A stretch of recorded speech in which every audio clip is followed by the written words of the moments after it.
It was a cool afternoon when Maya and her boyfriend strolled through the upscale part of town. They walked past a trendy restaurant. A sleek, black luxury car caught her eye's polished body gleaming under the sunlight like it had never seen a drop of rain. Maya stopped in her tracks. "I dream of sitting in a car like that one day," she said wistfully. Her boyfriend glanced at it and gave a short laugh. "That car is probably worth $1.5 million? That's more than I'll earn in the next 10 years. They continued into the restaurant and found a cozy table by the window. While waiting for their food, Maya scanned the room and her eyes locked onto a familiar face behind the counter. She snorted softly and leaned closer to her boyfriend. "See the guy making coffee? It's Leo.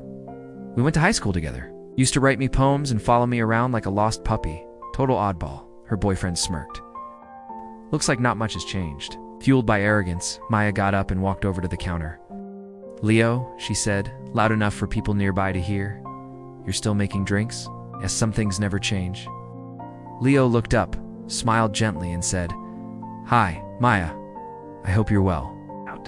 Waiting for a reply, she turned and went back to her table. After finishing their meal, Maya and her boyfriend stepped outside. She immediately turned toward the luxury car again, unable to resist. "Take a picture of me beside it," she said, fluffing her hair. "I want to post it." Manifestation vibes. She struck a confident pose. Just then, the restaurant door opened and Leo walked out. He pointed his key fob toward the car. The headlights blinked as it unlocked. Maya froze. "You own this car?" she asked, disbelief dripping from her voice. Leo gave a small nod. "Yes, and the restaurant too." Maya's breath caught. She laughed nervously and took a step toward him. "I had no idea. Maybe we should catch up sometime."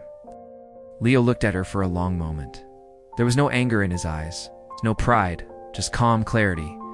"You saw who I was back then," he said, "but you never cared to see who I could become." He opened the car door, then paused. Some people only value others once it's too late. By then, those people have already learned to value themselves.